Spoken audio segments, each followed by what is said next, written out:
He has been a star for most of his life, beginning at his public high school in New Jersey, where he was a football star, and then an All-American football star tight end at Stanford before becoming a Rhodes Scholar, a Yale Law School graduate, the most famous and one of the youngest city councilors in America before becoming a big city mayor, a United States senator, presidential candidate. But last night, Cory Booker stepped beyond his Senate stardom and took his place in history. And while he was at it, he gave the Democrats their voice. He gave the Democrats their voice and became the leader of the opposition to what he eloquently described as the cruelties of Donald Trump and Elon Musk. Cory Booker now has the record for holding the Senate floor longer than any other senator in history.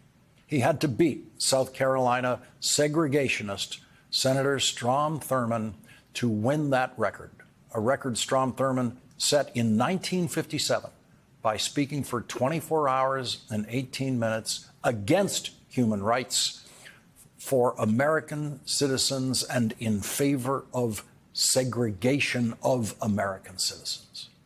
Strom Thurmond's filibuster was one of the darkest days in Senate history. The world didn't know then that the racist, segregationist senator speaking for over 24 hours was secretly the father of at least one black child, which was proved after Senator Thurmond's death. Senator Thurmond's family has since embraced their secret black relatives when the DNA tests proved conclusive. At 7:17 p.m. last night, Cory Booker said this. I'm getting close to a record, folks, but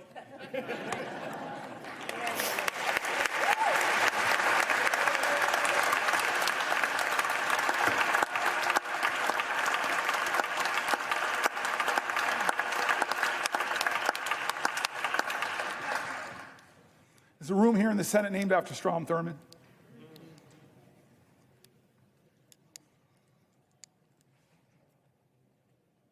To hate him is wrong. And maybe my ego got too caught up that if I stood here, maybe, just maybe I could break this record of the man who tried to stop the rights upon which I stand. I'm not here, though, because of his speech. I'm here despite his speech. I'm here because as powerful as he was, the people were more powerful.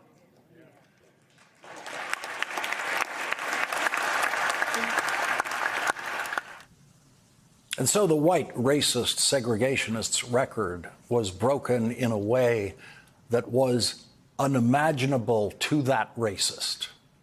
Broken by a black senator. Cory Booker's speech was unlike anything we have ever seen before. I have never seen the majority leader or minority leader support a filibuster. Usually a filibuster is a desperate and hopeless attempt to block the progress of a compromise bill that both leaders actually support. And Senate leaders usually prefer order over the chaos of a filibuster. But Monday night, after midnight, there was the Senate leader, Chuck Schumer, on the Senate floor supporting Cory Booker when really no one was watching by asking Senator Booker nice, long questions that allowed Senator Booker to rest his voice. That is the very point of the long questions asked by senators who support the filibuster. Their long questions allow the Speaker to preserve vocal strength. But in the questions that the Democratic senators presented to Senator Booker, those senators found their voices too. Those senators reached bursts of eloquence and clarity about what is at stake this year in American government that most of them have not reached before. The Democratic senators helping Cory Booker did not show up with prepared statements to read as they do so often on the Senate floor. They just improvised. And there was something else that we've never seen in a filibuster before. Not a single word of opposition, not one. It is very common during filibusters for opponents to ask challenging questions of the Speaker. It is very common for opponents to be on the Senate floor challenging the Speaker to take their questions. And the Speakers always do take some questions from their opponents. Not one Republican dared to confront Cory Booker on the Senate floor, not one. And that makes it more than fair to assume that there wasn't a single honest thing a Republican could say in response to anything Cory Booker said.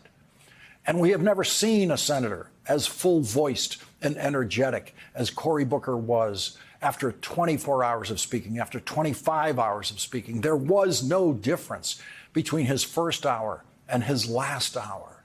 And every other senator who has tried this has physically weakened and vocally weakened as the hours wear on, but not Cory Booker.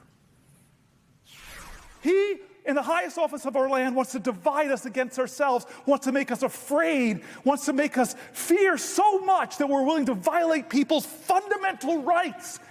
We're willing to go after the speech on college campuses. We're willing to go after law firms, go after the freedom of the press. Don't let him do that. Don't become like him. Be an American that says, I look to the future and I'm excited. Yes, things are tough right now. They're hard, they're scary, they're hurting, but we can overcome this. Our American history, if it's nothing else, American history, if it's nothing else, it is a perpetual testimony to the achievement of impossible things against impossible odds. Impossible things against impossible odds. After Cory Booker's 25 hours and 4 minutes on the Senate floor, the odds don't seem so impossible anymore.